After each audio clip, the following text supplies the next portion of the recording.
Volwasse kerk. Ek dink in die volgende tyd wat ons ingaan, gaan ons baie te doen kry met volwassenheid, nie net in die gemeente of in die kerk of buite nie, maar oral. En tussen ons en God ook. As hierdie prentjie, as jy 'n klein seentjie het, kan hy 'n T-Rex wees, en jy kan nie van iets anders sê nie. Hy is 'n dinosaur. Hy is nou 'n dinosaur vir die dag. En dan as hy nou 'n Buzz Lightyear wil wees, dan kan hy dit wees. Maar iewers moet jy veiligheid bietjie inbring, want hy wil nou met kartonvlerke van 'n muurtjie afspring of so iets. Ons almal het dit probeer, ons het dit gedoen. Ek het probeer valskerm spring toe ek jonger was met 'n swart sak van die balkon af. Ek kan nie onthou hoe dit geëindig het nie. Daar's soveel goed wat ons daar as ouer, as volwassene moet wysheid ingee en wysheid gee, maar baie keer moet hulle self leer ook. Baie keer kan ek kan nie nou vir hom sê, jy is nie 'n dinosaur nie. Jy kan nie, jy mag nie 'n dinosaur wees nie. Okay, jy is nou 'n dinosaur. Ek is nog steeds lief vir jou.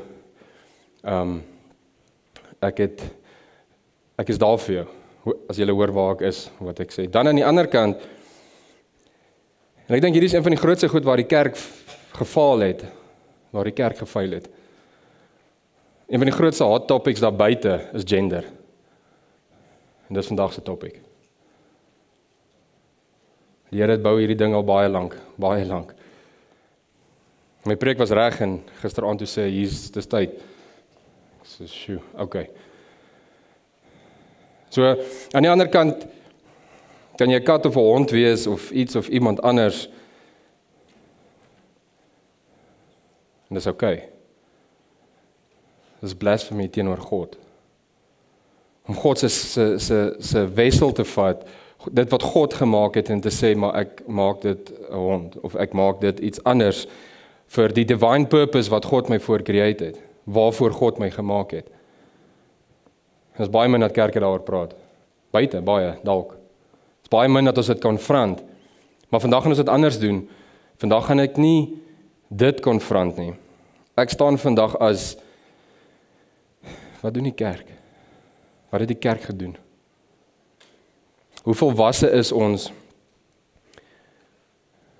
in hoe ons dit hanteer? Want sien, hierdie seentjie begin groot word en hy begin later agterkom en vrek, ek kan nie meer 'n dinosaur wees nie, want dit is weird. Die girls gaan nie daarvan hou nie. Of ek wil nou nie meer 'n dinosaur wees, ek wil nou 'n cricketspeler wees. So daar's baie binne in dit, maar ek voel die kerk het 'n groot groep mense gefaal. Want Jesus gaan na die prostituut toe en hy sê vir haar, kom hierso. Nie jou vuil drek, wat ook al nie. Kom hier.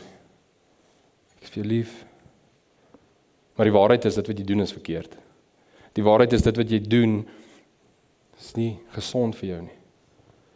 Dit wat jy doen was nie deel van jou divine creation, van jou divine purpose nie. Ek gaan vandag tussen Engels en Afrikaans, die boodskap is meer Engels, maar ek gaan hom terugsit in Afrikaans ook. Volwasse kerk, hoe volwasse is ons, soos ons hier sit? Hoe volwasse is die kerk daar buite?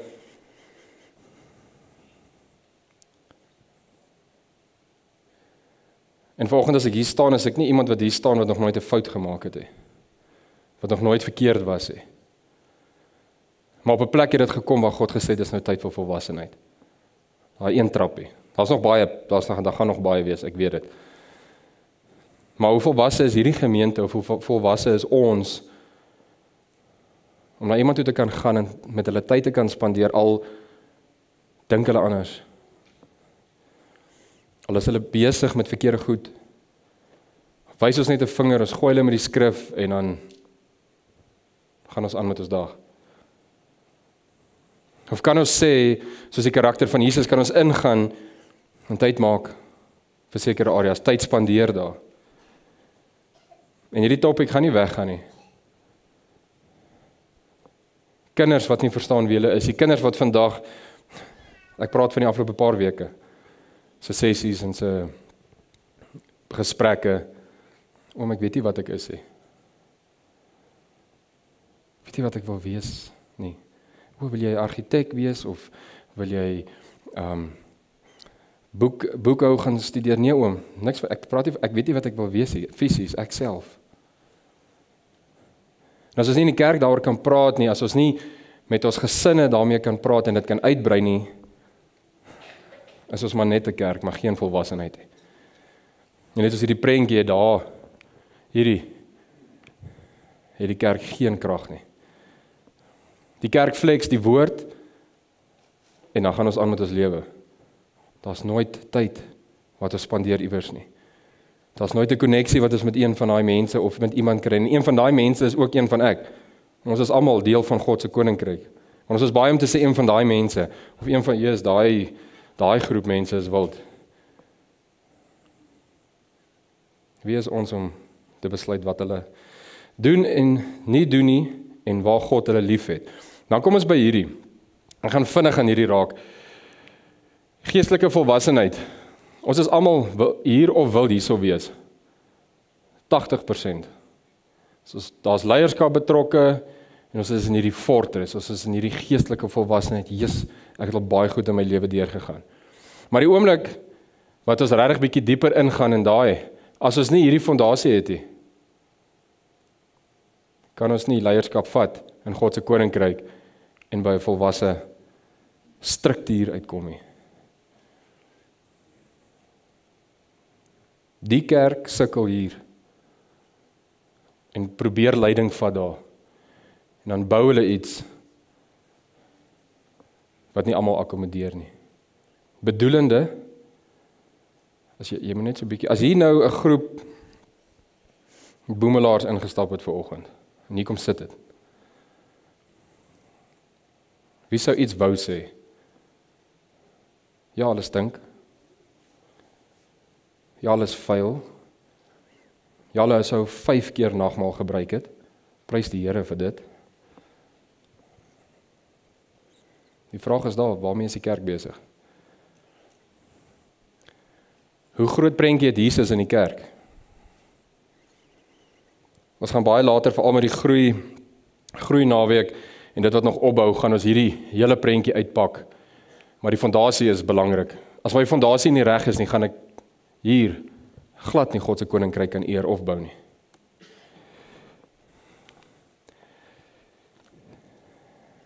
Divine design.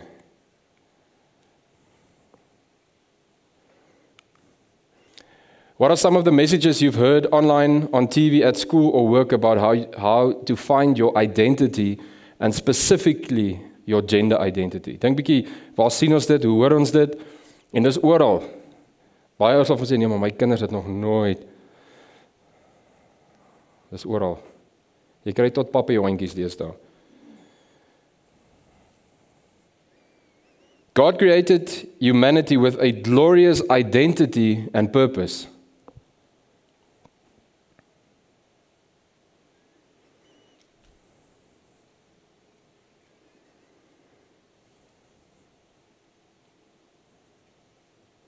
Wanneer ons wil weet van 'n kunststuk, wanneer jy wil weet wat daar aangegaan het of hoe dit gewerk het,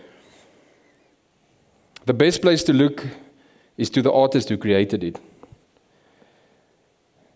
It's artists who can tell us what inspired their work, what each part of it means, and what purpose they created it to accomplish to the world. So as ek wil weet, want ons is masterpieces of God, van God. Ek is in sy image gemaak. So as ek meer wil weet van my identiteit, of wat en wie ek is, moet ek skrif toe gaan. Ek moet skrif toe gaan. Ander mense kan dit nie vir my doen nie. Ek moet in die skrif inklim. Ek moet by daai verhouding uitkom.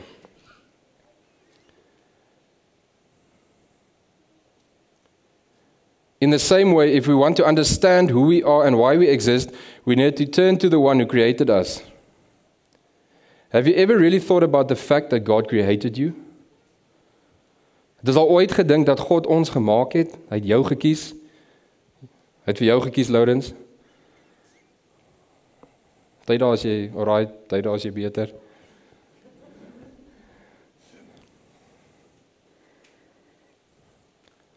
Vir 'n oomblik laat hy toe, vrek, wat het hy nou daarbo gesê? In plaas van nee, ek weet, maar hy het 'n sterk persoonlikheid en hy weet wie hy is. Maar net so laat ons vinnig toe dat die wêreld vir ons iets sê. Net so laat ons toe dat die wêreld so klein twyfel inbring van wat en wie kan wees. Is dit waar? Vrek, ek weet nou nie. En dan begin hy stoomroller. Dan begin hy opbou en opbou en opbou. Ons het dit net gebeur nie. You did not just happen. In Psalm 39, God tells us that He knit you together in your mother's womb. He made you wonderfully complex. He calls you His workmanship, His masterpiece. Ons is God se masterpiece. Dit maak my ongelooflik hartseer as ek vandag sien wat doen sekere kunswerke met hulle self.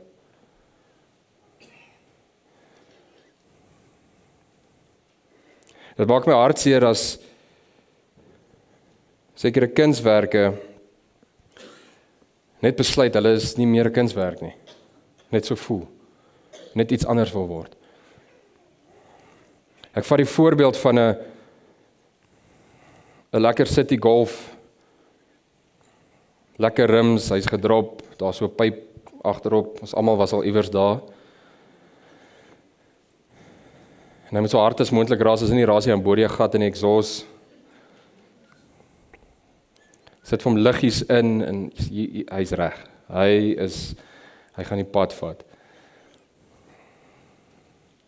Maar ek besluit hierdie City Golf gaan nou henties toe. Ek het al met 'n Audi op die strand gery. Dis voor ek Jesus geken het. Hierdie golfie gaan op die strand rond en hy's besig en hy opry en hy van daar af gaan hy sommer Damaraland om want hy dink is nou dit gaan beter werk daai kant toe, hy gaan nou terugkom. Hy's geroefrek, hy jerrykanne op, hy het alles op. Hy sleep nog 'n venter ook, maar daai venter moet net byhou. Hy's so op die pad. Is dit waarvoor dit gemaak is? Wel, dit kan werk vir 'n tydjie. Maar goed gaan breek. Things will get damaged. Things will get hurt. You will need to replace more than you can value or enjoy what you have. Dis nie sy doel nie. Dan kry jy dit, ek weet, meeste manne met sy splinte nuwe 4x4, ek gaan nou nie 'n name noem nie, dan klim ons in 'n gesprek in. 4x4 en hy gaan nou die drags toe gaan. Hy gaan nou gaan drift en hy gaan nou met daai off-road tyres volgelaai alles. Dit gaan nie werk nie. Iewers gaan jy die kar omgooi. Iewers gaan jy na elke week moet tyres verander. Want daai all-terrains is nie gemaak vir die teer nie of vir dit wat daar gebeur nie. So dit kan net nie werk nie. Dit is nie veronderstel om te werk nie. Maar sien ons besluit, I will not deny myself. God sê, deny yourself and follow me. Maar ek besluit, nee, I am better than this.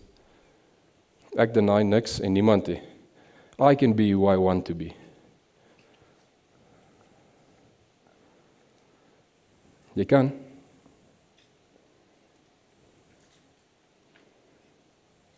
But there will always be error codes. Daar sal altyd errors kom en oomblikke kom wat jy tyres moet vervang, wat jy shocks wat afgebreek het, mors afgebreek het, moet vervang. Baie goed. Want dis nie sy doel nie, dis nie waarvoor dit gemaak is nie.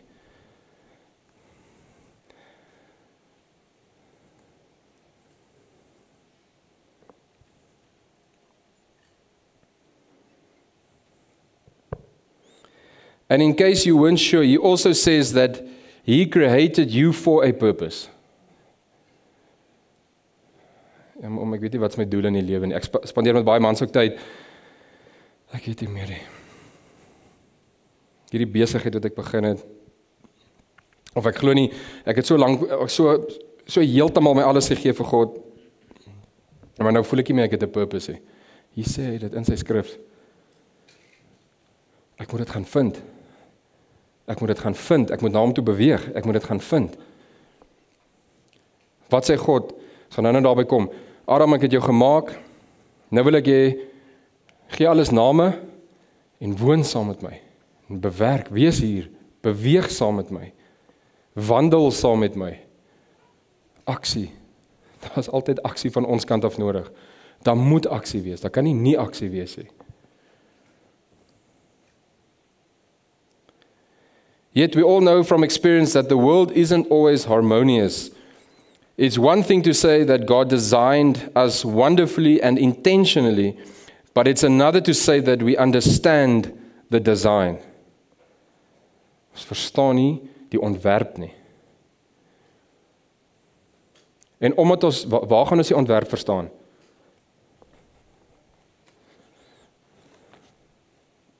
Net hier. Dis al waar ons hom kan leer verstaan. Of probeer verstaan. Nou, omdat ons dit nie verstaan nie, en omdat ons hierdie kant toe beweeg, dan moet ons iets wees. Dan moet ons iets raak. Of iewers 'n identiteit kry.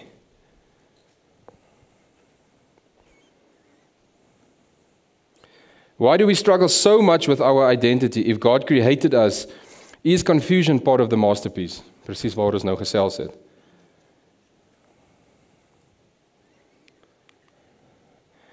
How do you think sin has affected the relationship between men and women? How do you see that playing out in our homes, churches and society at large? Hoe sien ons dit uitspeel elke dag? Hoe sien jy dit uitspeel met 'n vriend wat jy het wat nie dink soos jy dink nie? Met 'n vriendin wat jy het wat nie glo soos jy glo nie? Hoeveel tyd spandeer jy by hulle? Kyk, want Jesus het tyd spandeer. Of dit nou fariseërs was en of dit nou sondaars was, die wat hoogs geleerd was, het hy gesê, pas op vir julle. Dit waarmee julle besig is, pas op vir julle.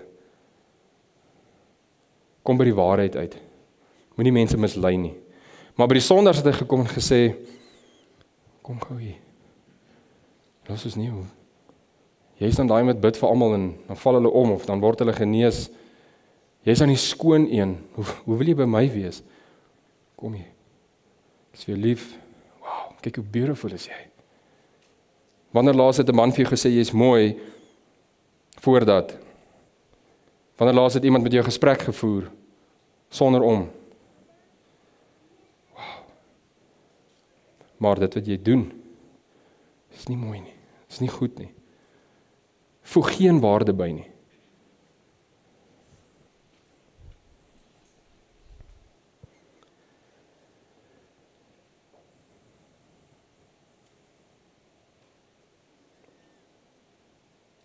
Om te verstaan, hoekom ons so sukkel met ons identiteit, moet ons teruggaan, heel na die begin toe. After God created the heavens and the earth and he filled the world with life, he said, Genesis 1:26-28, Genesis 1:26 tot 28.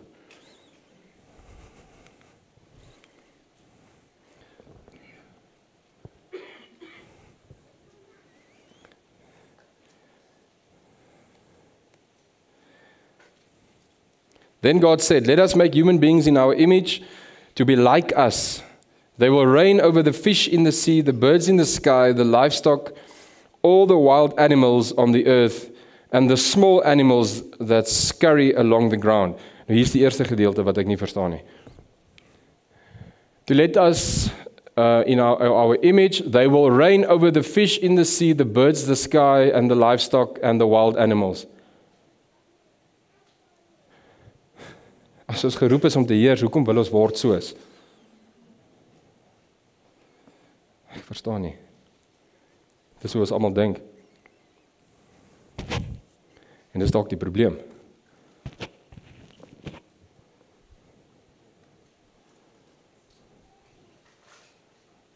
Want as ons hier soekend na 'n identiteit.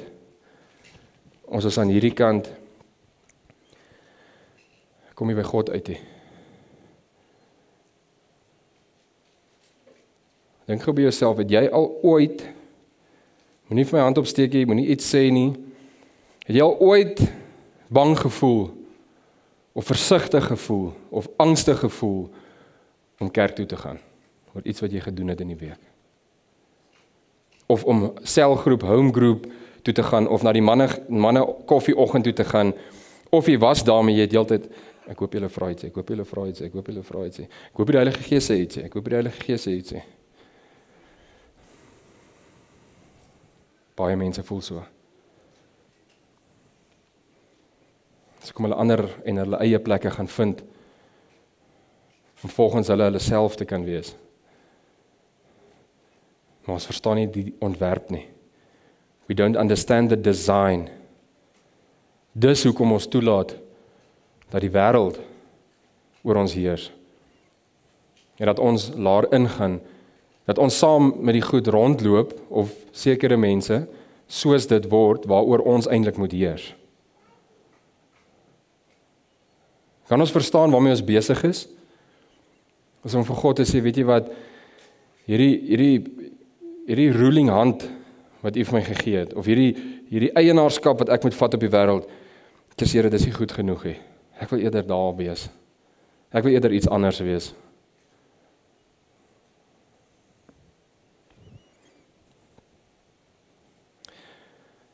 So God created human beings in His own image. In the image of God, He created them. Male and female, He created them. Male and female, He created them. En dis waar dit gestop het. Then God blessed them and said, be fruitful and multiply. Male and female. Fill the earth and govern it. Rule, regeer. Weer eens, waarmee regeer die kerk vandag? Is dit 'n eysterhef? Is dit 'n eysterhand wat alles regeer? Dit is God se woord. God se woord sê so jy moet net, kom net by, man. Dus kom man, jy weet is siek, jy weet is verkeerd. Dit is goed wat ons sê, dit is goed wat ons doen. Of, kom hier. Wow, jy het potensiaal, ek het gesien wat jy raak doen, daartoe jy beweeg het en goed wat jy gedoen het. Ja, ek wil iewers met jou koffie drink, net bietjie jou beter leer ken. Wat gebeur? Of dan in 'n oomblik, of daarna, of na 3 of 4 koffies, of die tweede koffie, vra die persoon, maar wat doen jy? Nee, ek werk hier en daar, okay, vertel bietjie van jouself, ek's 'n kind van God. Sjoe, jy spandeer met my tyd. Gewoonlik wil mense niks met my te doen hê nie. Daar was tye in my lewe waar mense ook niks met my te doen wou gehad het nie, want ek was so ver van God af gewees. Sjoe, ek dink daar's van die diere wat nie eers naby my wou kom nie. Ons doen dit, want ons is mos volwasse Christene. As ons volwasse was soos Jesus, vir ons fondasie hier, liefde as fondasie. Agape, liefde as fondasie. Nou as ons regtig kan sê as ons volwasse in die liefde van Christus, sjoe, kom ons hier so min mense. Hoekom sê ons is Christene maar buite, trap ons mekaar as ons kan? Hoekom kan een besigheidspersoon en 'n ander besigheidspersoon wat dieselfde besighede dryf, maar anders dryf, nie raad uitdeel teenoor mekaar nie? Hoekom as my seentjie 'n dinosaur wil wees en hy hardloop rond en hy byt my in waar ook al en hy gaan te kere, vat ek hom en ek sê hom stop dit nou, jy is simpel, dit werk nie, jy is nie 'n dinosaur nie, kyk in die spieël. Waar is liefde? Waar is liefde daar? En dis weer eens waartoe ek terugkom is, die kerk het gefaal. Die kerk gaan hulle mindset moet begin verander, om enigstens naby te kom. En ons gaan dit nie kan doen, God doen die werk. God wys vir hy seentjie soos wat hy groot word en ontwikkel, jy is nie meer 'n dinosaur nie. Right, wanneer hy ontwikkel na 'n volwasse jong man toe. Daar's ontwikkeling wat plaasvind. And then God blessed them and said, Be fruitful and multiply, fill the earth, govern it, reign over the fish and the sea, the birds in the sky, the animals and the scurry along the ground. Reign, rule. Nie word soos of gaan pet shop toe, jy besit nie eers 'n hond nie. Jy gaan vir ander redes pet shop toe.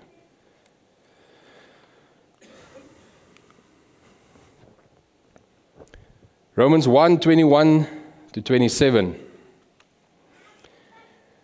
Yes, they knew God, but they wouldn't worship Him as God or even give Him thanks.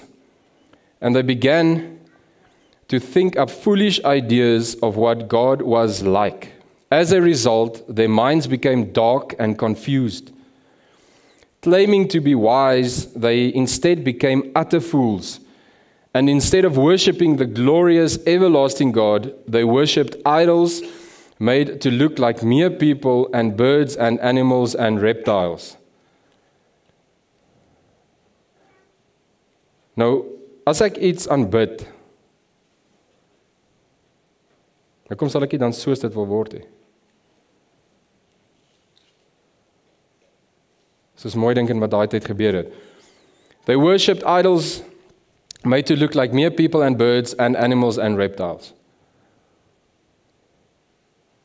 Dis al wat dit beteken is, ons moet terugkom na God toe. Ons moet wegdraai, want die idol is ek, me, myself and I, en ek moet beter voel. My lewe kan beter wees, want ek kan beheer neem daaroor. Dit is onmoontlik. Ek kan dit nie sonder God doen nie. I must deny myself.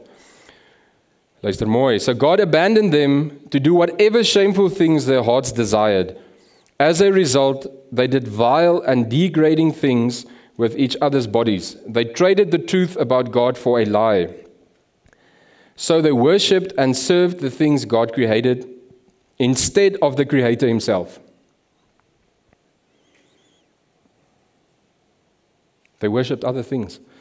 Hulle het ander goed begin aanbid. Ons het onsself begin aanbid. En die rondom ons. In plaas van die een wat ons gemaak het. In plaas van die een wat ons purpose gegee het. In plaas van die een wat ons alles binne ons gegee het, wat ons nodig het, om 'n purposeful life te hê. Hy het nooit gesê, jou waardevolle, liefdevolle, purposeful life gaan sonder uitdagings wees nie. Want, ons praat oor volwassenheid. Jy kan net volwasse word as jy deur goed gaan. Jy kan net volwasse word as jy leer deur moeilike tye. Dit is onmoontlik om volwasse te word as jy nie bietjie gestretch word of uitgedaag word nie.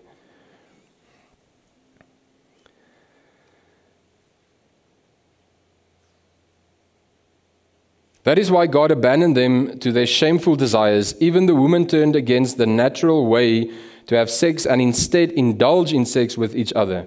And the men, instead of having normal sexual relations with women, burned with lust for each other.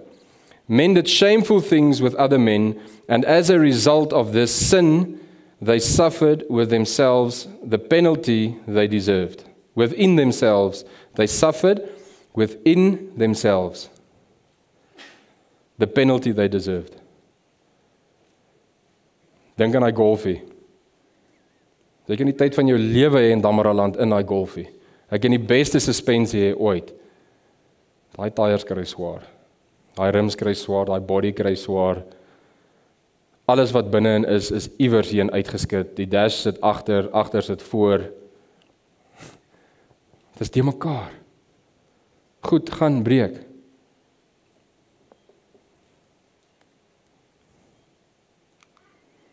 What does it mean to be made in the image of God?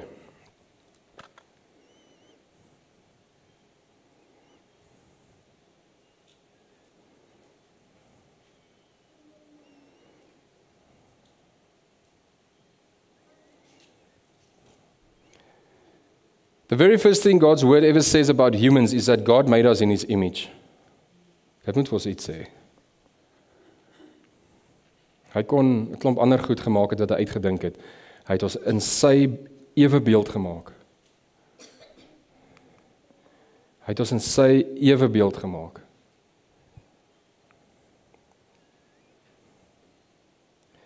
Do you know, in the ancient world, was called the image of God, kings. Royalty used to claim that they had a divine right to rule because they were God's image or representatives on earth. As ons dan geroep is om 'n representative, om 'n teenwoordiger van God te wees, van God se koninkryk, hoe doen ons dit? Die wat in sonde sit en die kerk. Ek praat regtig nie vanoggend net met mense wat goed verkeerd doen nie, of in sonde is nie. Is die kerk dalk nie ook nie? Het ons lief tot op 'n punt of tot by 'n plek, of hoe lyk daai ding? Het ons net lief met geen waarheid nie, of het ons net waarheid wat ons gee met geen liefde nie? Wat het Jesus gedoen? Hy het met autoriteit en 'n divine purpose ingestap in oomblikke soos daai, liefde gewys en waarheid gegee. Liefde gewys en waarheid gegee. Dis al wat hy gedoen het. En tyd.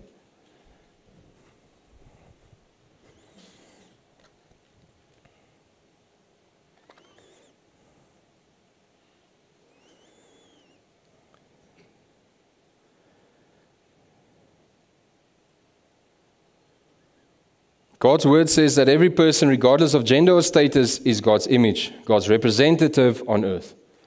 Ons almal. Everyone. Maak nie saak wie jy is of wat, almal is in God se ewebeeld gemaak. He made us to be kings and queens over His creation, and He gave us the glorious purpose of caring for and ruling over the world in a way that would lead to flourishing. In 'n manier wat goed floreer, groei, beter, vir die beter.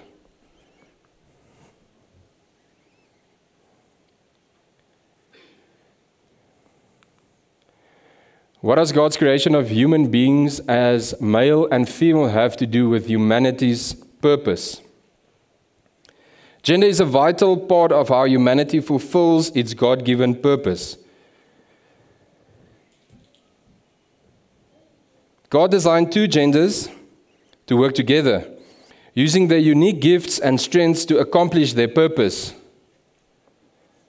Two genders to work together. Ek weet soms is dit baie moeilik. Want of die vrou is baie slim, of die man is baie slim, of die man is hardkoppig. Daar's altyd werk. Genesis 2 tells the story of God's creation of humanity. Did you know that the Hebrew word human is Adam? Okay, ons almal weet daai al gehoor iewers, ons weet van dit. Genesis 2:7 states, "The Lord God formed the human from the dust of the ground and breathed into his nostrils the breath of life, and the human became a living being."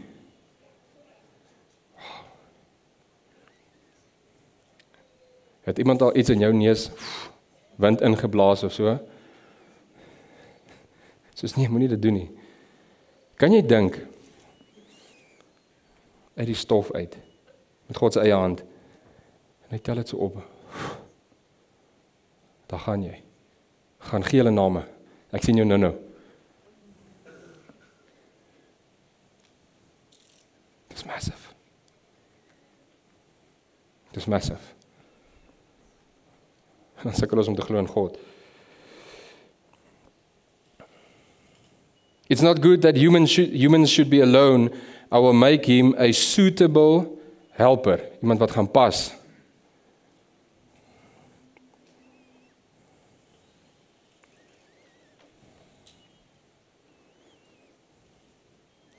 After every day of creation, God looked at what he had made and said, "It is good."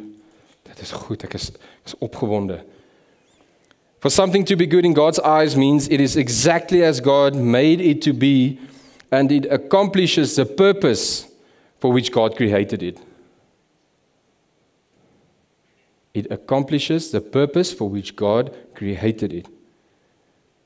It does not try everything else and then somewhere try to fit in and then find out I don't fit in everywhere and then I create something so that everyone needs to fit in with me. Waar is God in daai prentjie?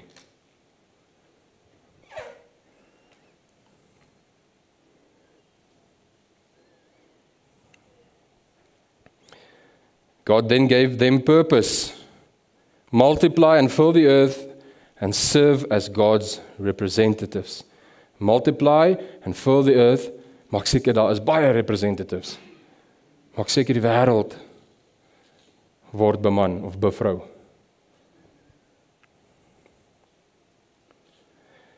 Baie belangrik. Alone Adam could not multiply or reign over creation. A suitable helper was needed. Adam kan dit nie alleen doen nie. Dit is onmoontlik. Maak nie saak wat scientists of ek weet nie wat alles sê en wat hulle wil doen nie of al gedoen het. Dit is onmoontlik. It's not possible. Why? It's then not truly from Adam. It is recreated by what? But by our own selfish desires.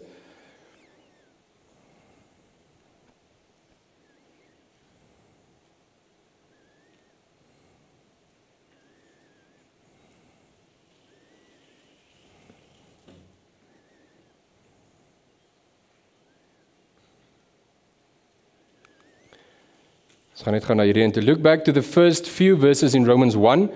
What do you think it means that they knew God but they wouldn't worship him? What do you think is the difference between knowing and worshiping? Knowing is ek weet iemand vir my 'n Bybel gekoop. Worshiping is ek ken my Bybel. Hy is nie daar iewers nie. Worshipping is tyd met God spandeer. Worshipping is prys die Here. Prys God. It's everything to him. Alles vir God. Daar's 'n groot verskil. What does Romans 1 passage show us about the progression of sin? What's the root cause? What are the results? So die root cause is ek verstaan nie. Dit pas nie in nie. Die root cause is ek ken hierdie waarheid nie. Kom ek lees gou hierdie stukkie. In die Afrikaanse een, Romeine 1 vers 24 tot 27. Daarom gee God hulle aan die drange van hulle harte oor en aan sedelike onreinheid, sodat hulle liggame onder mekaar onteer. Ja, onteer. Dit is hulle wat die waarheid van God verruil vir die leuen. God se waarheid dat hy vir my lief is, God se waarheid dat hy vir my 'n purpose het, verruil ek vir 'n leuen iewers waar ek dit toegang gegee het tot my gedagtes. Hulle dien en vereer die skepsel in plaas van die Skepper, aan wie die lof toekom vir ewig. Daarom gee God hulle oor aan skandelike drifte. Hulle vroue verander natuurlike omgang 'n teennatuurlike omgang. Net so laat vaar die mans ook die natuurlike omgang met die vrou en brand van begeerte vir mekaar. Mans pleeg skandelikhede met mans en bring oor hulle self die verdiende straf vir hulle perversiteit.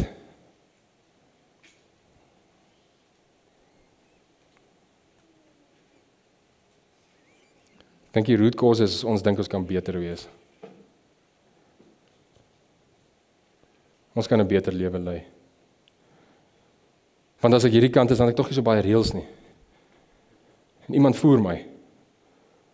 Iemand maak seker my bed is reg. Ons is beter.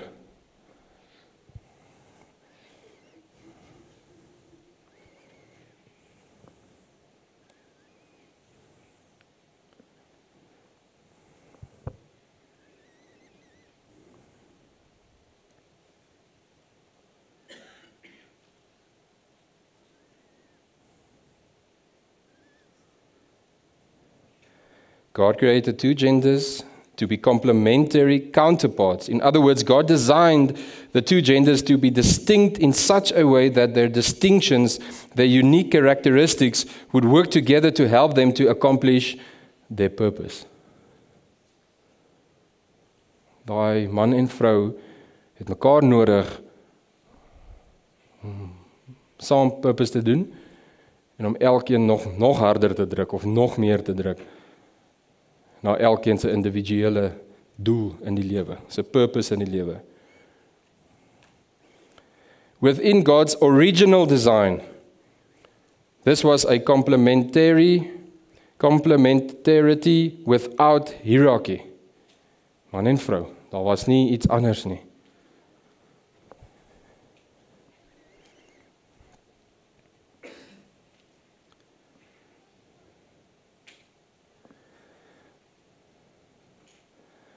Hier is 'n groot een, so hou vas nog bietjie.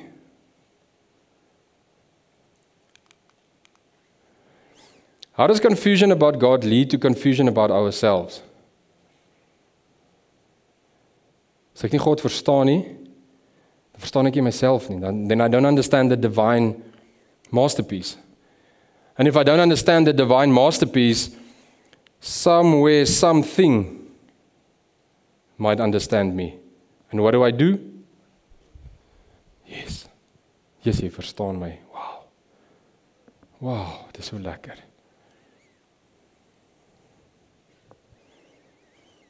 Want ons wil tog almal net iewers hoort. Ons wil almal net iewers inpas. Dis ons natuur.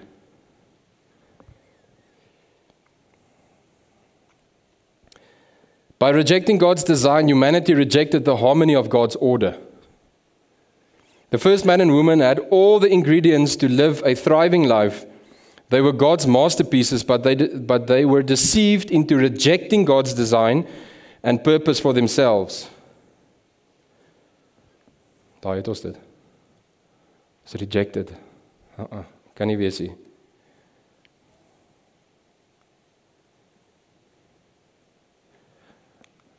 Kyk gou hierdie enetjie. What misconceptions about God have you or others held? How have you seen people use their ideas of God to justify sinful behavior?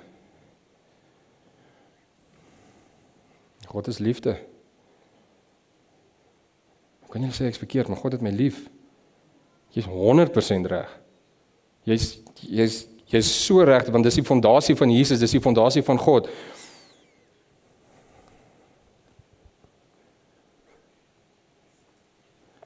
Maar wat sê die waarheid? Wat staan hier?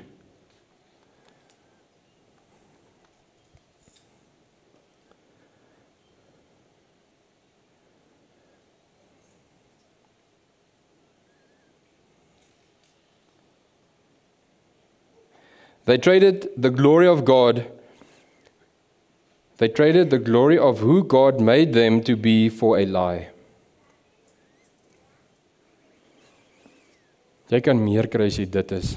Jy kan meer vry wees as jy dit doen, of as jy hierdie is. Jy kan meer vry wees as jy glo in alles, en alles is joune. Ons glo in vryheid wat vir ons nooit vryheid gee nie. Inteendeel maak dit ons so vas, dat ons later nie eers die tronk of die vryheid kan beleef, ons is in so 'n open space. Ons is in 'n oop spasie wat, ja.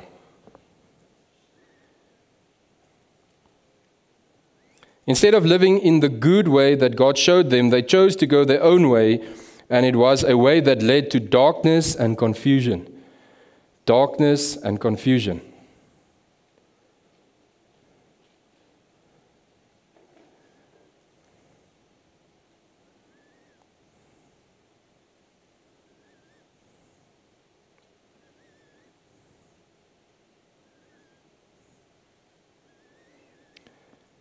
In Genesis chapter 3, we read the consequences of their choice. To the woman, God said, I will sharpen the pain of your pregnancy, and in pain you will give birth, and you will desire to control your husband, but he will rule over you. Genesis 3:16. Volgende een. To the man, God said, the ground is cursed because of you.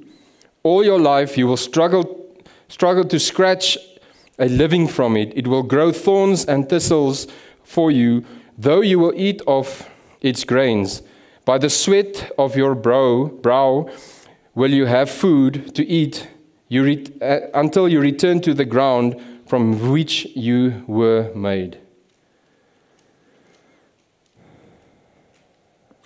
Adam en Eva het opgeslip. En toe moes ons die consequences face. Toe moes ons dit uitstap. En vandag gaan ons nog steeds aan met dit. Maar hoe volwasse ons bly raak in daai situasie, maak 'n groot verskil. Ek weet my vrou het al 2 keer die horlosie vir my gewys. Hang nog net so bietjie aan. Hou net so bietjie vas. Ek gaan hom mooi kom anker. Ek hoop so. Want dit is 'n baie groot topik hierdie. Dit is iets wat ek eintlik nie net in 'n preek kan deurgaan nie. Maar hier's 2 dele, ek is amper klaar met die eerste en die tweede en beloof ek gaan bietjie korter wees, maar ons moet hierdie ding vasmaak. Ons moet.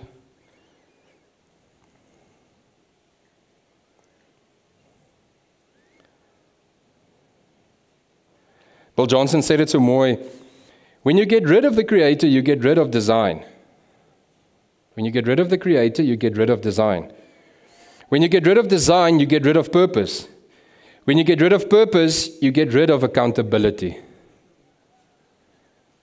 When you get rid of purpose, you get rid of accountability. En as ons dink aan al die LGBTQ en die laserpointer kan nou nie deur die muur gaan nie, maar dit is wyd. There's no accountability. There's no accountability. En wat ek vir die afgelope paar jaar al sien, die oomblik wat iets gebeur, 'n protes of iets wat moet gebeur, wat doen die kerk? Kom julle, kom, ons moet gaan protes, kom. Wat het God ooit protes?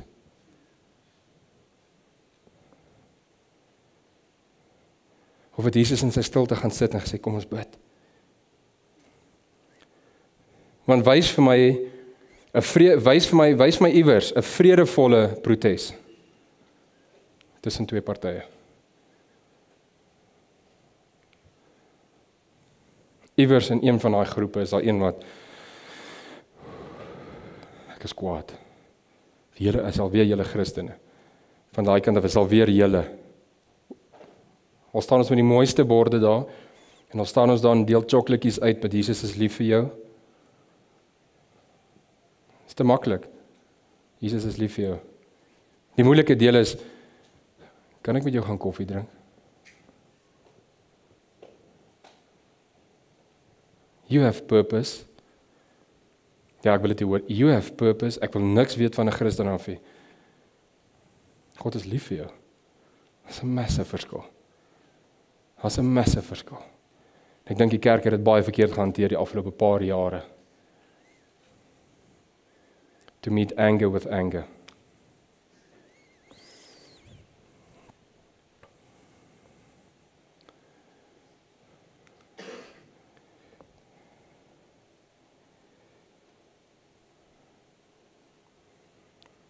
Net na accountability.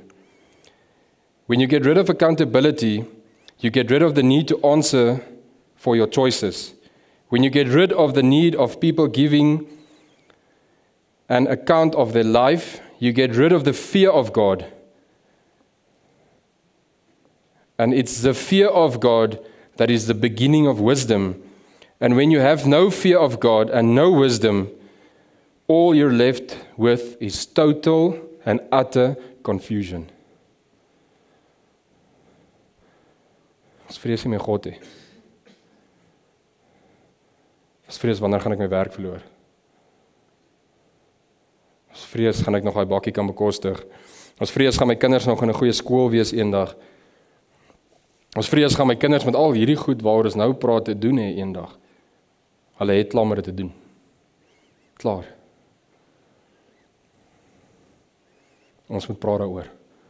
Om dit reg te hanteer, om dit reg te doen.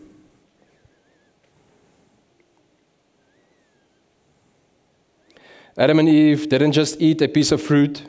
They rejected the Creator's design, and the result we are left with is total confusion.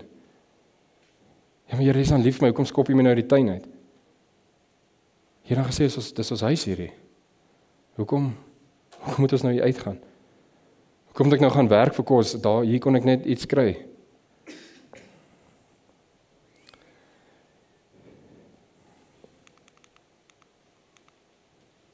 Living and loving like Jesus, ek eindig af met hierdie een.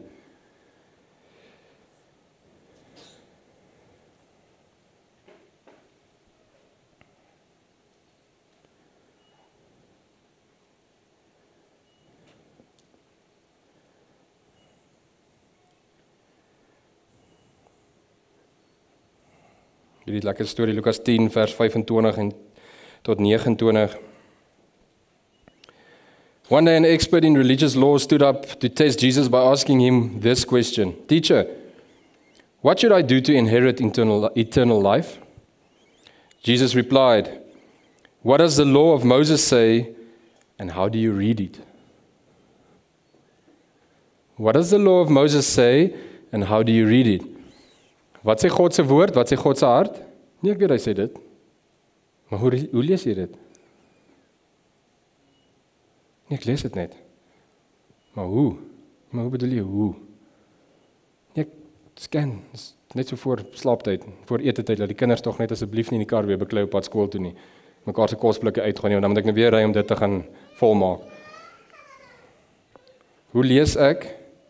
God se woord bepaal alles wat in my lewe gebeur. The man answered, you must love the Lord your God with all your heart, all your soul, all your strength, and all your mind, and love your neighbor as yourself. Right, Jesus told him. Reg? Do this, and you will live. Is dit al? Wees lief vir die mense rondom jou. Do this, and you will live. The man wanted to justify his actions, so he asked Jesus, and who is my neighbor? Who is my neighbor? The man knew the simple truth, love God, love your neighbor, but he tried to complicate it. En mans, dis nie net 'n vroue ding nie. Dis 'n mens ding. Iets begin net lekker werk of iets moet uitgefigure word. Nou sal hierdie simpel eenvoud plek of opsie, maar moet ons dit complicated maak, want as ons komplikasies ingooi, as ons hom net so bietjie tweak, dan gaan dit beter lyk, dan gaan dit beter klink.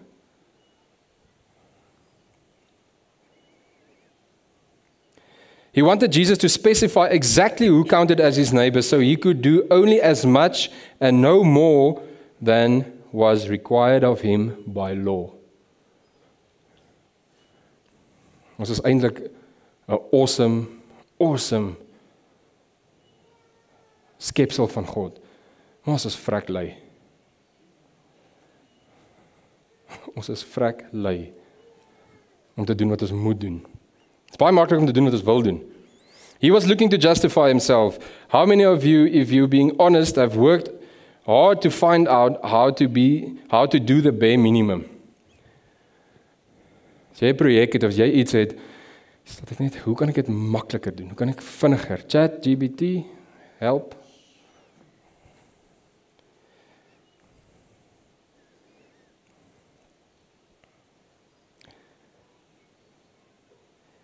Jesus, knowing the man's heart and knowing human nature in general, replied with a story that would be sure to dissolve any complications and try to insert any complications we try to insert into God's simple command.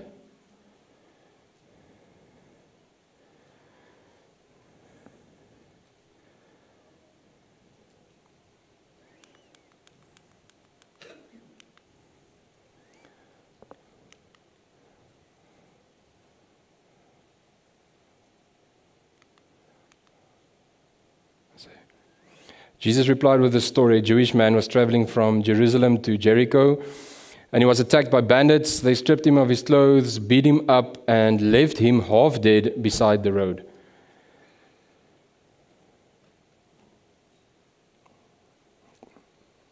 Wie het die afgelope jaar al mense gesien wat net alles hier, alles dood. Hulle is halfpad dood. Daar is nie lewe nie. There's no light. Daar is geen lig nie. By chance, a priest, die kerk, came along, but when he saw the man lying there, he crossed to the other side of the road and passed him by. Daar's 'n afspraak wat ek het kan nie nou hier stop nie. A temple assistant walked over and looked at him lying there, but he also passed on the other side. Die kerk moet oopgesluit word, ek kan nie nou hier wag. Hierdie ou gaan nou my tyd vat. Ek moet daar uitkom. Then a despised Samaritan came along. When he saw the man, he felt compassion for him. Nou ek wil vir julle vanoggend een ding sê, as ons, if we lose our compassion for people,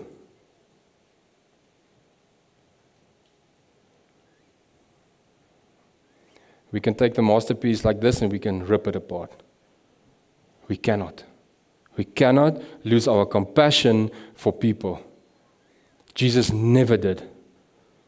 Never, never, never. Nooit. Going over to him, the Samaritan soothed his wounds with olive oil and wine and bandaged them. Nou in daai tyd olyfolie en wyn. Daar word nooit gepraat van waantoe was die Samaritaan op pad eintlik nie. Regtig nie. Daai is waardevolle goed. Bitter duur, bitter waardevol. Wat doen hy daarmee? Hy gooi dit op hierdie ou se oop wonde uit. Hy smeer dit in. Hy draai hom toe. Hy maak seker hy's okay, hy's veilig. Hy maak seker die wonde raak nie erger nie. Then he put the man on his own donkey and took him to an inn where he took care of him. The next day he handed the innkeeper 2 silver coins, telling him, "Take care of this man. If his bill runs higher than this, I'll pay you next time when I'm here." Hy gaan so ver as moontlik om met hierdie persoon te werk. Hy gaan so ver as moontlik om seker te maak hierdie persoon is okay en is gehelp. Ons ken daai storie. Maar ons mis die storie so baie elke week.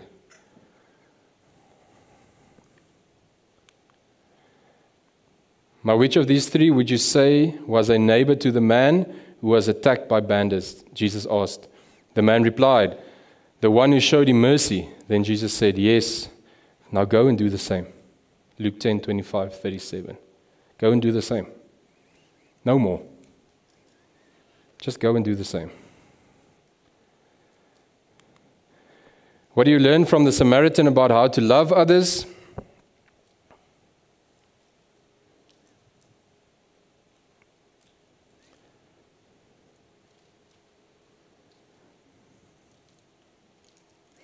As Christians who desire to love our LGBTQ neighbors well, this story is so vital to us.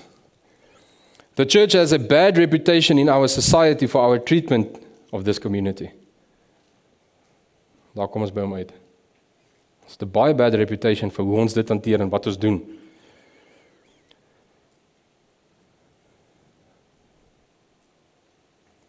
Ek wil net 3 punte aanraak, dan maak ek klaar.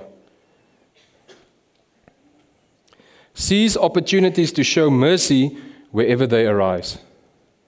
Seize opportunities to show mercy wherever they arise.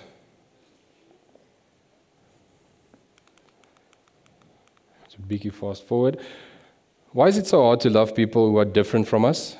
Do you think it's possible to show love to people while still disagreeing with them? Why or why not? Hierdie is alles goed sodat ons bietjie kan dink, dat die vraag bietjie by jou kan hardloop.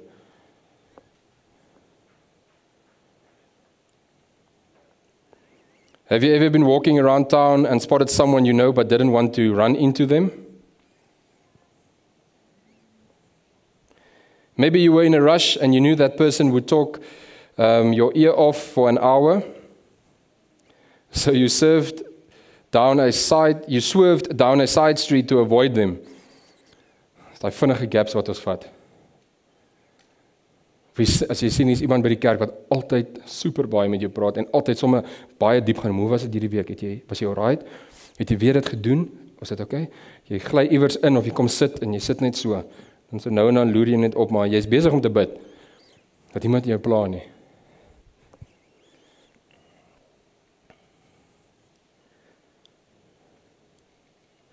So often we do that without even realizing it. We structure our lives so that we can avoid being faced with people and realities that would inconvenience or challenge us. Alles moet tog net oukei en maklik wees. Die dag gaan nou so goed, ek kan nie nou met iemand se staf opsit nie. Jesus sit met ons staf. Elke dag. Elke dag. Of as dit nou vir hom gee of sê of nie, hy sit met dit.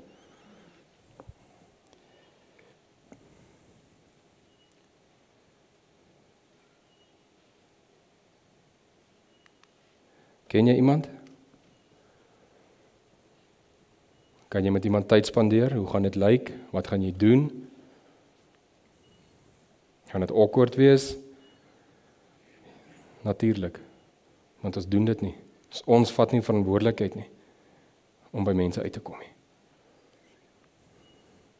Toe jy in sonde was, hoe graag wou jy gehad het iemand moet vir jou kom bid? Hoe graag wou jy gehad het iemand moet jou kom help? Partykeer moet daai persoon 8 keer terugkom. 5 keer terugkom.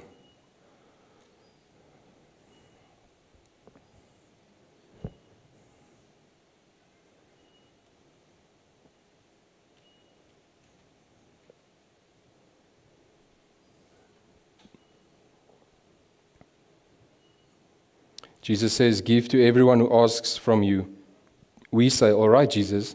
But then we avoid the parts of town where we know people will be asking us for spare change. Jesus says, love your neighbor as yourself. We say, all right, Jesus.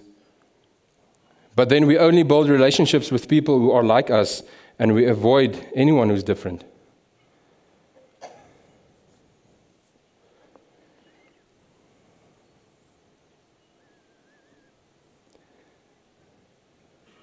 Compassion is a word in the scriptures often used to describe Jesus' motives. Jesus looked upon the suffering, the lost, the broken people around him, and he was moved by compassion towards them. So dan moet ons dalk 'n bietjie kyk na ons compassion. Dan is liefde dalk nog nie eers, liefde kom nog. Ons moet eers compassion hê vir die stikkende wêreld rondom ons. Dan kan ons dalk daarby uitkom.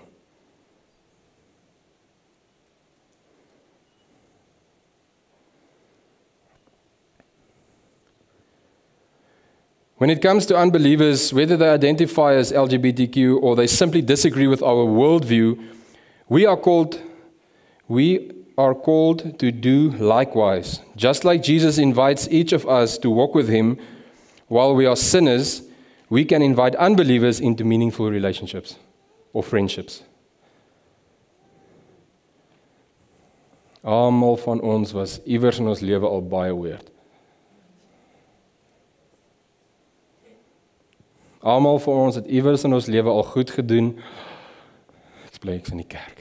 Dis almal okay, so hoef jy daar te praat, dis verby. Dis agter ons. Kan ons nie almal uitgaan en ander ook dieselfde kan gee. Want ek kan sê, ek verstaan wie ek is. Wow, ek is 'n image van God. I'm a masterpiece of God. Gee my 10 minute dan is ek klaar.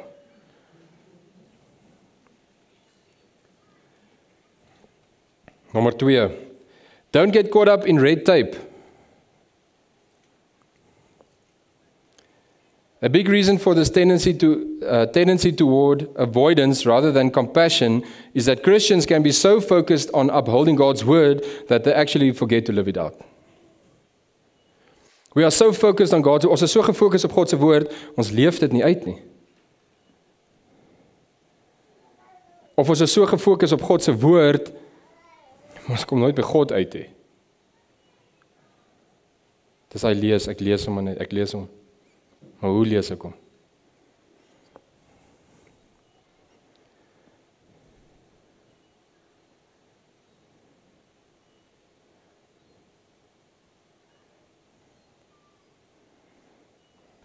The priest and the temple assistant were both Jews, and according to the law of Moses, touching blood or any dead body would have made them ritually unclean. Dit is maar dieselfde wat ons dink as ons na iemand toe gaan wat nie dink of glo soos ons nie. Sy gaan vuil wees. Wat gaan mense sê as hulle my daar sien? Ek kan nie met hierdie persoon koffie drink nie. Ja, iemand gaan my sien. En hulle weet wie hy of sy is en wat hulle doen.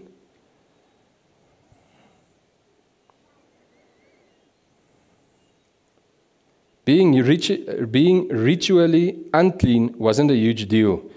It was unavoidable from time to time. But it was an inconvenience. It was an inconvenience. While they were ritually unclean, the priest and the assistant would have been unable to enter the temple and do their jobs. They would have first had to go through a purification ritual, and who has time for that, right? Wie tyd vir dit? Ek moet nou eers alles gaan afwas en alles skoonmaak en wys my een plek in die woord waar Jesus gejaag was. Een plek. The Samaritan, on the other hand, wasn't even part of the nation of Israel. In fact, Samaritans and Jews were enemies. Ideological, ethnic, religious enemies who wouldn't even speak to each other, much less help each other or help another. But for the Jewish man who lay dying alone on the road, the Samaritan did what the Jewish priest and assistant would not. He got his hands dirty. Nou ek dink die kerk dink hulle het hulle hande begin vuil kry of te probeer help, maar ek dink ons probeer ons nog steeds ons hande skoon hou. Net soos die boodskap van vanoggend. We are not willing to preach about it. We're not willing to talk about it. We are not willing to take accountability that we have been, dat ons goed verkeerd gedoen het of op 'n verkeerde manier hanteer het vir 'n paar jaar al nie, of vir jare. Dat ons mense uitgesluit laat voel het, en dat ons hulle uitgesluit het. Hier is nie 'n plek vir jou nie, hier is 'n plek vir Christene.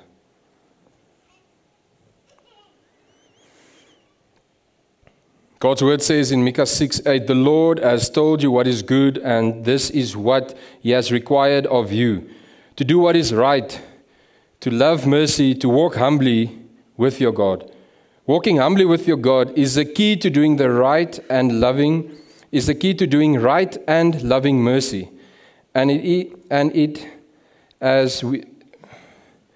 is as we walk with Jesus that He shows us step by step how He wants us to love our neighbors and be merciful to Him. Ek sê glad nie vandag dit is maklik nie, aan beide kante nie. Onthou wat ek gesê het, heel in die begin, T-Rex seentjie, sy kop is hy 'n T-Rex. Ek kan nie dit uit hom uitskit nie. It's not going to work. Ek moet vir hom lief wees. Maar ek moet die waarheid met hom deel. Hy moet die waarheid verstaan.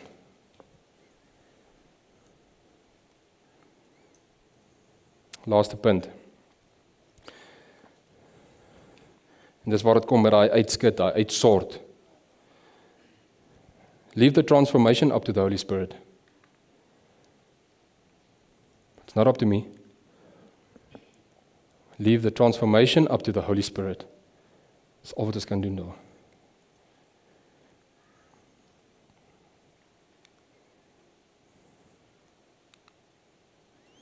How do you think the world expects Christians to treat people questioning their gender, identity, or sexuality? How can Christians turn the world's expectations upside down? Be merciful. Show love. But also what is true. Also what is true. Because this is God, and I am part of God. And this is the manual for the masterpiece.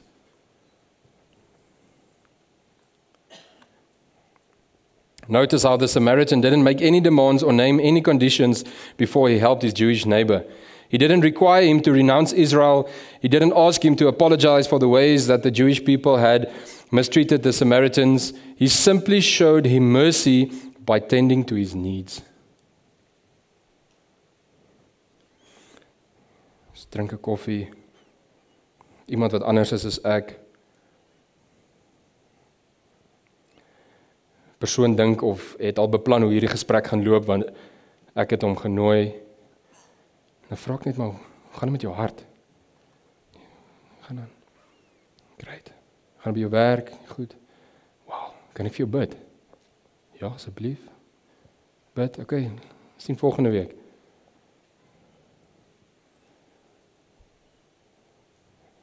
Ek het nooit aangeval nie. Ek het nooit uitgehaal of sleg gesê nie.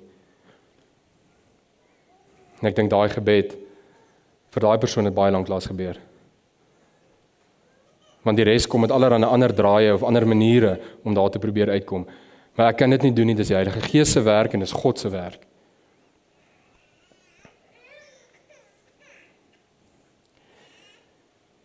He invested his time and his money into the man's well-being. In short, he showed him love. Hy het hom liefde gewys. Liefde, ongeag. Liefde.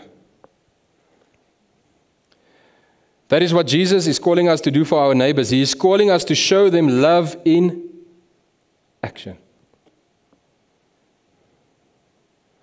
As ons nie gaan liefde wys nie, gaan ons nooit liefde ken nie. As ons nie liefde gaan wys nie, God se liefde gaan wys nie, gaan ons dit nie ken nie. Die wêreld gaan dit nie ken nie.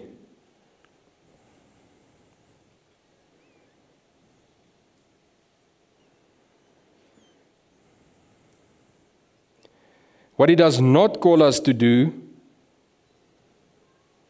is to fix them. God never called us to fix them.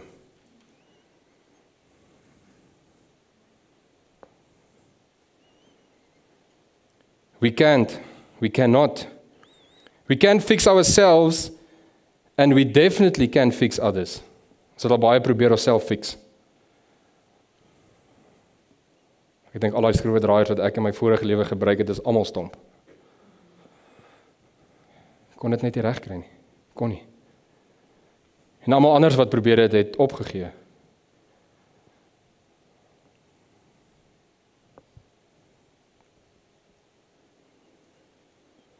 It's the Holy Spirit and not us who does the work of transformation in people's lives. Dis nie ek nie. Dis nie ons nie. How should we live together as a church? Christ commands us to gather together regularly, loving and serving one another and strengthening one another in the faith by exercising the gifts of the Spirit. So dit beteken, ons moet die Heilige Gees by ons hê. Of die Heilige Gees moet saam met ons dan beweeg, waaroor ons gaan, om dan toe te laat, dat ons die Heilige Gees daar kan los, en die Heilige Gees doen die werk, en ek staan bietjie terug. Ek tree nog steeds in. What we can do, as kerk, as gemeenskap, as mense, is build meaningful relationships with people who are different from us and use the opportunities that arise within those relationships to share God's love and truth revealed in the gospel. Ons moet God se liefde wys, maar ook sy waarheid wat in die woord is. Ons gaan dit net kan doen as ons verhouding bou. As iemand vir jou iets kom sê wat jy verkeerd doen, wat jy van geen kant af ken nie. Maar ek praat nou iets wat jou vrou dalk vir hulle gesê het. Hoe gaan jy reageer? Prys die Here, dankie dat jy, wow, dankie. Sy is so great. Maar as jy daai persoon ken, daai persoon kom na jou toe en sê, "Ja, hoe gaan dit?" Nee, goed. By die kerk gaan dit altyd goed. Gaan dit in jou huwelik? Nee, great. Goed. Hoe gaan dit regtig? Hoe bedoel jy? Hoe gaan dit regtig? Wel, dat jy nou vra, dit en dit en dit en dit. Wow. Kan ek vir jou bid? Asseblief. Ons is nie bereid om self daaroor te praat nie. Dit moet uit ons uitgehaal word, om te kan sê, wow, iemand bid net vir my asseblief.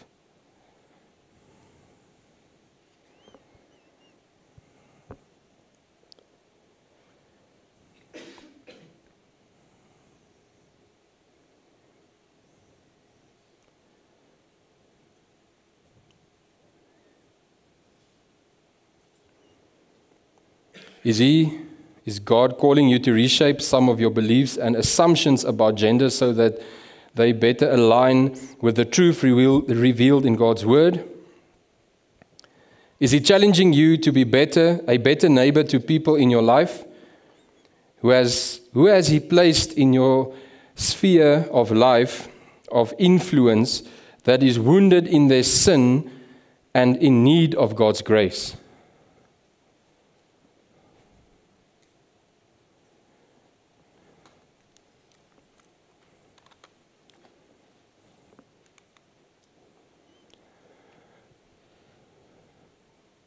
Kom ons maak gou die oë toe.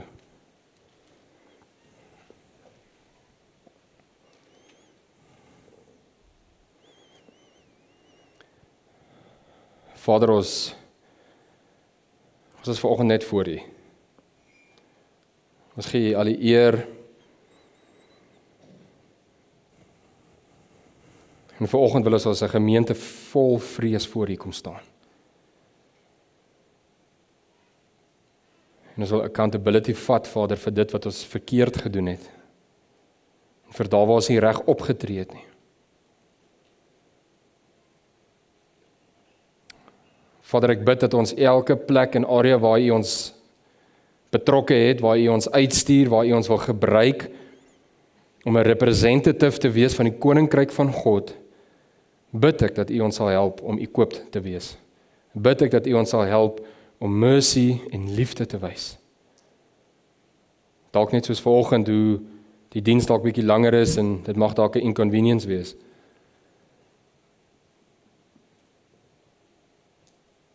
Lord, let us look at all the inconveniences in our life and ask You how to work them, how to be present in them. Father, I pray for every human being in this country. And I trust that Your Holy Spirit will transform them, will meet them, and show them the masterpiece that they are. And that purpose and destiny and calling will erupt outside of that, or inside of that. And thank You, God, that we can walk into our purpose and walk with a identity from the kingdom of God, that nothing will shake that we will bow to nothing, that we will only fear God and do His will. I thank You for this message. I thank You for the ears that heard, the hearts that heard, and I thank You for the Holy Spirit that just soothes, wat dit net sagter maak nou en dit reguit deurvat. Because mercy is soft. God's love is also soft, but also powerful and straight to the point. En dankie Here dat U waarheid ons vrymaak. Die waarheid van die skrif wat ons vrymaak om lewe te kan hê en uit die dood uit die donkerheid uit te beweeg. Amen.